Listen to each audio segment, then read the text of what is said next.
Hi guys, I am Priyanka enjoying my life watching web series और मैं हूँ अब तक फिल्मी।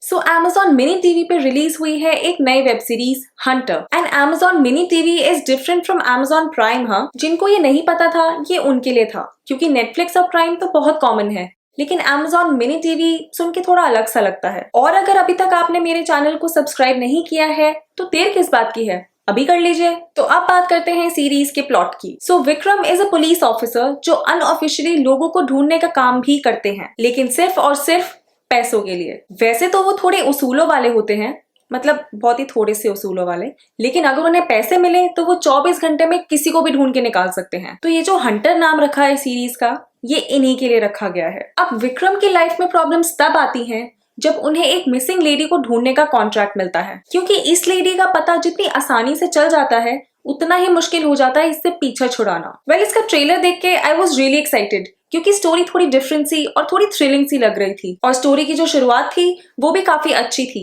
लाइक फर्स्ट एपिसोड में ही वो सस्पेंस और मिस्ट्री वाला एक माहौल सेट हो गया था, और उसके बाद भी कुछ हद तक इंटरेस्ट बना रहता है जब तक कि मेन एजेंडा रिवील नहीं हो जाता। अब जैसा कि हम जानते हैं कि कहानी में है एक पुलिस ऑफिसर, तो उसके घर पे अपनी अलग प्रॉब्लम्स चल रही होती हैं और उसकी प्रोफेशनल लाइफ तो बस बर्बाद होने की कगार पे खड़ी होती है। स्टोरी में कुछ सब प्लॉट्स भी चलते हैं जो धीरे धीरे आगे जाके आपस में कनेक्ट होते हैं, इसलिए शुरू में थोड़ा सा कंफ्यूजन हो सकता है। वैसे स्टोरी इंटरेस्टिंग चल रही होती है और कुछ हद तक बिलीवेबल भी, लेकिन फिर बीच में कुछ ऐसे सीन्स आ जाते हैं जो मतलब बस लिटरली कुछ भी थे। मतलब देख के इतना इलॉजिकल लगता है और रियलिटी से तो कोसों दूर। वो देख के एक्चुअली मूड खराब हो जाता है, और ये मेरे लिए काफी बड़ा ड्रॉबैक था सीरीज का। और मुझे क्लाइमैक्स थोड़ा अधूरा सा लगा। मेन प्लॉट हमें तो एक्सपोज हो जाता है, लेकिन बाकियों को होता है या नहीं ये नहीं पता लगता। बात करें डायरेक्शन की, तो डायरेक्शन मुझे अच्छा लगा। इनफैक्ट एडिटिंग भी, यानी कि एक मेजर सीन से दूसरे सीन के बीच का जो ट्रांजिशन होता है वो भी मुझे काफी पसंद आया।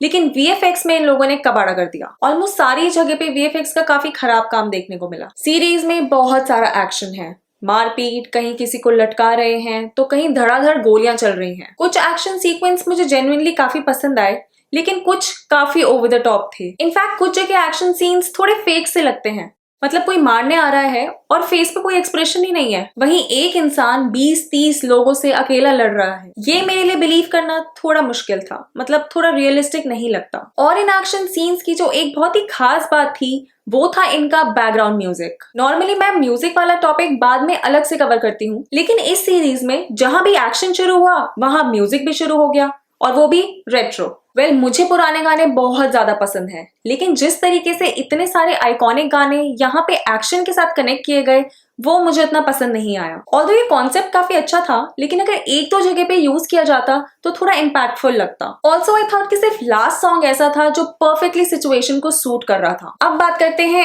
एक्टिंग की। तो जैसे कि सब जानते हैं कि इसके मेन लीड में है सुनील शेट्टी, जो काफी टाइम बाद नजर आए। उनकी एक्टिंग तो अच्छी थी ही, साथ ही उनका एटीट्यूड, उनका स्टाइल भी एकदम मस्त था। बात करें ईशा देओल की, तो उनका performance was a complete disappointment. वहीं on the other hand Barkha Bisht gave a decent performance. Rahul Dev ने भी अच्छा काम किया है, स्पेशली वो हरियाणवी एक्सेंट के साथ। स्मिता जी का रोल उतना नहीं था, but still I was expecting a more powerful performance from her character. और पवन जी की बात करें तो कम स्क्रीन टाइम में भी उन्होंने एक अच्छा परफॉर्मेंस दिया है। बात करें पेस की, तो थोड़े अप्स एंड डाउन्स देखने को मिलते हैं। शुरुआत इंटरेस्टिंग रहती है, लेकिन फिर बीच में थोड़े फ्लैट मोमेंट्स आते हैं, फिर इंटरेस्टिंग, फिर फ्लैट, ऐसा कुछ देखने को मिलता है। सीरीज में टोटल 8 एपिसोड्स हैं, जिनकी ड्यूरेशन 25 मिनट से 45 मिनट्स के बीच की ही थी। कुछ अच्छे डायलॉग्स भी थे सीरीज में, लेकिन उनके साथ साथ फाउल और अब्यूजिव लैंग्वेज भी, और साथ में थोड़ा अडल्ट कंटेंट भी, तो फैमिली के साथ देखने में थोड़ी प्रॉब्लम हो सकती है। वेल, मेरी तरफ से हंटर को मिलते हैं 2.5 स्टार्स। अब ये देखनी है या नहीं ये आपके ऊपर है, लेकिन अगर आप भी ये सीरीज देख चुके हैं तो अपने व्यूज कमेंट करके जरूर शेयर करें। मैं मिलूंगी आपसे अपनी नेक्स्ट वीडियो में। Till then take care, bye bye and enjoy your life.